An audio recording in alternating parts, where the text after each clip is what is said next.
Hi, this is Micornus, Phokane, the leader and the founder of Church Governance Solutions. We are continuing with the same topic that speaks about how to shepherd the flock of God as a pastor. How to shepherd the flock of God as a pastor.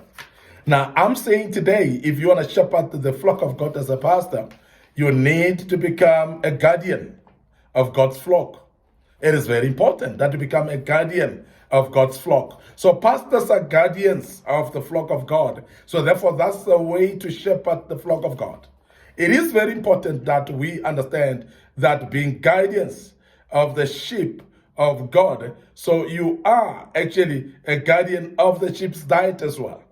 You are the guardian of what they eat. You are the guardian of their menu. It's very, very important that we highlight that.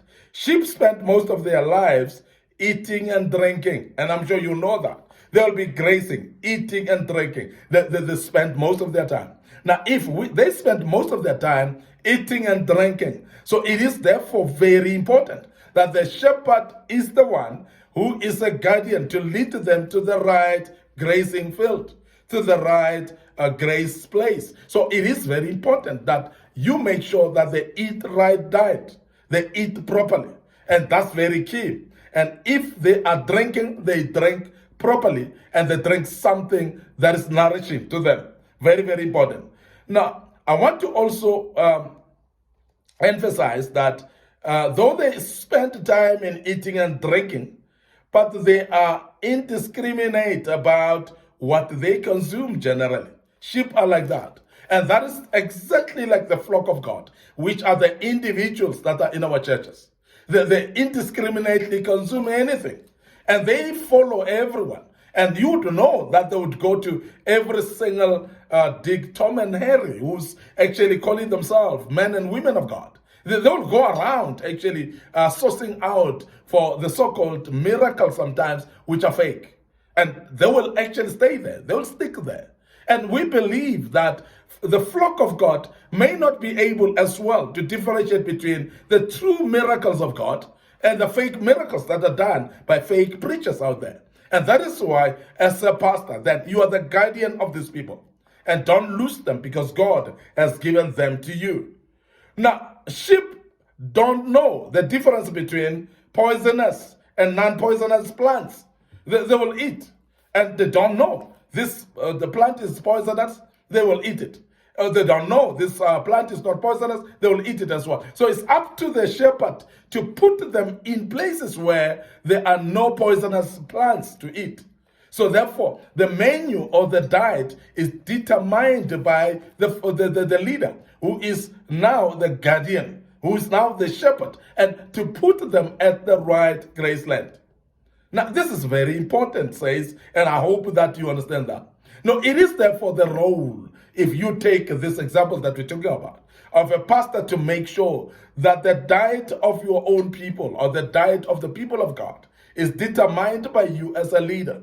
Don't say they will choose. Don't say they would know what to do. No, determine the diet yourself and make sure that they eat the right diet.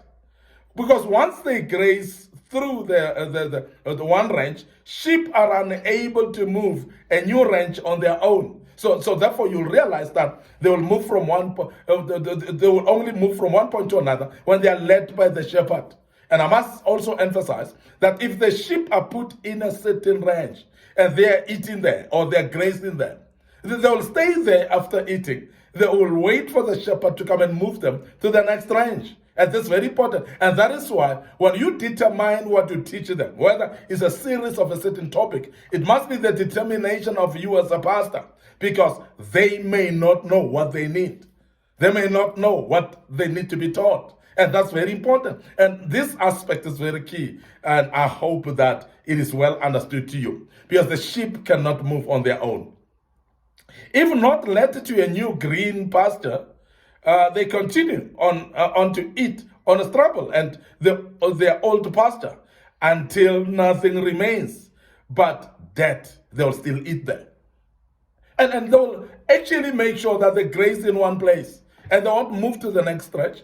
That's sheep for you. And the same with people in our churches, same with Christians in our local churches. And that's very important as a shepherd to know that you move them from one ranch to another, to one green grazing place to another, because otherwise they will eat from the same place until there's nothing remaining, and they'll eat the rubble, the stubble, and the dirt only. Now, soon they run out of the food altogether and they starve to death. Why?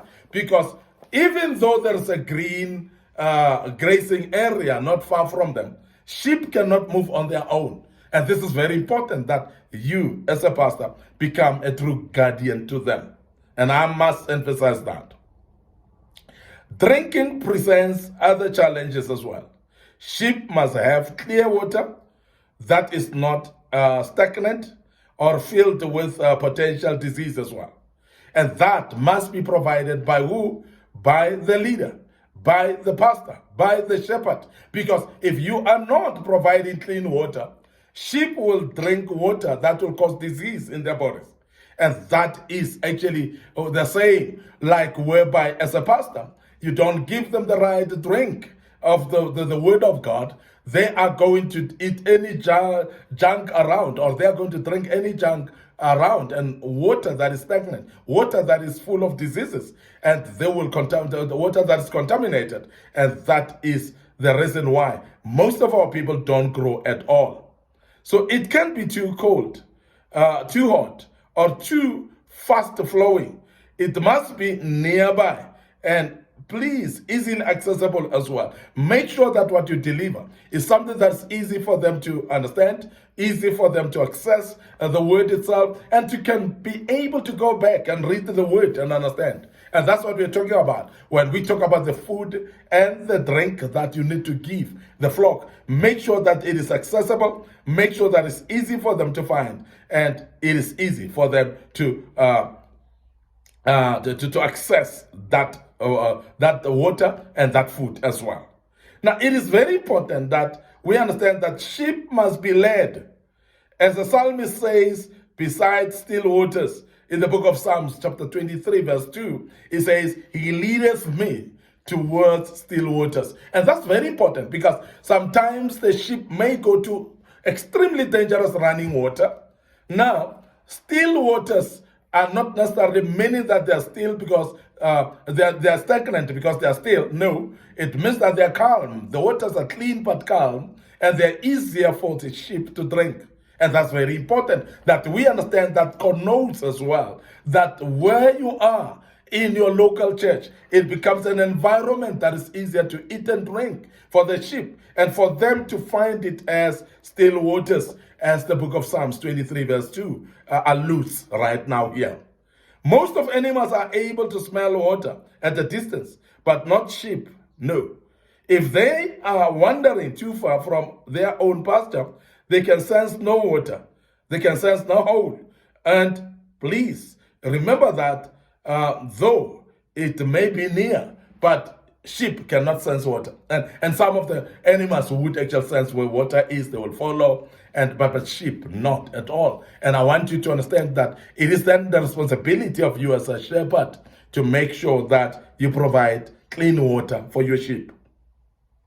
Shepherds are guardians of the sheep's purity as well. Wow. The sheep's purity, guidance, the guardian is the shepherd? Yes, it is. Now, young lambs are cuddly, soft, clean, white wool animals that are fun to hold and also very fun to feed from a bottle. And I want us to understand that if you're going to throw it away and not feed it from the bottle, and not make sure that you cuddle it and hold it and keep it away from its wool being contaminated, it is going to contaminate itself. So it is then therefore the prerogative of the leader, prerogative of the shepherd, who is a guardian, to make sure that this little lamb is well cared off and is being given the right milk through the bottle and be fed. And that's very important that we do that. But that soon changes as well as this little lamb grows. Older sheep, as are rarely white and almost never clean. And I'm sure you've seen that. The small one is nice and clean. The wool is still totally white. But the older ones are hardly clean. And they never clean at all. They are stained and greasy because their wool contains an immense amount of lanolin. I'm sure you would know that, which attracts and holds dirt generally. It will pick up weeds and seeds and almost everything else blowing around in the sheep environment. Because they have no capacity to clean themselves, they remain dirty until the shepherd comes and shears them. Wow, what a powerful thing. Because I want us to understand that it is actually the responsibility of a shepherd to shear the sheep, to clean them, to make sure that they cut their wool, they cut their wool and make them clean, because they cannot clean themselves. So therefore, we're speaking about your members in your local church who are not able actually to guide themselves. They need you as a leader. They need you to teach them. They need you to expose them to the word. And that is why we want to emphasize as Church Governance Solutions that as a pastor, please teach your people. Make classes, Bible classes, make Bible studies and teach them the word. And make sure that you teach them almost every week, and let them grow. Give them homeworks. Let them be able to learn actually as well with the homeworks that you give them. But they are not able to clean themselves. You are able to expose them to the word so that the word can clean them. Very, very important, because we know that sheep have got no capacity to clean themselves, and the church members, we know basically the same. They are not able to clean themselves. Please clean them. Now, also, if they feed on wet grass, they can develop severe diarrhea as well, and which is something that the shepherd should be able to control and know that, which hardens as it mixes with the greasy wool. And that can kill the sheep by stopping the normal elimination process, or by giving flies a place to lay their eggs, which hatch into maggots. And the shepherd must dip the sheep to keep them clean all the time. So sometimes he must shear and rear of the sheep to clear away the mad wool and droppings and clean the sheep. And that's the responsibility of a shepherd. Wow, this is very, very powerful, because as a guardian, you do all that. And we know that in local churches, that's exactly what has been done. And members of local churches, they would know that generally everybody claims to be matured, but not every one of them. And they are not able to clean themselves. They're not able to take care of themselves. You, as a shepherd, as a leader, as a man and woman of God, you are the guardian of those people that God has given you. And I want to emphasize that you need to take care of them. So we ground and poses a threat. The ground must be fertile as well for them. It must be conducive, but not swampy. So it must be a place where they can graze properly and in a clean manner. They must eat good and well, but that is the responsibility, as I said, of a shepherd, who is then, in this case, guardian. If the sheep spend too much time in wet terrain, they can develop what we call a hoof rot, which is dangerous generally on the hoof, or dangerous abscesses as well under the hoofs as well. And those people, or those of you who have actually tended sheep, you would understand exactly what we're talking about. And that actually relates to our local church members, that we definitely need to take care of them, make sure that we are protecting them and tendering them in a way that we are guardian to them. Most sheep diseases are highly contagious. Parasites, infections, and other elements, they spread quickly from one animal to another. So therefore, it's actually putting threat to the whole flock. And we've seen that if there's a sinful behavior in particular churches, and it actually spreads to others. If there's a wrong behavior in the church, in some church members, it actually affects others as well. And I'm sure as pastors in your local church, you would have seen that. And that's why, as a leader, as a guardian, you must guide them to the right path and make sure that the word of God becomes the ultimate in them.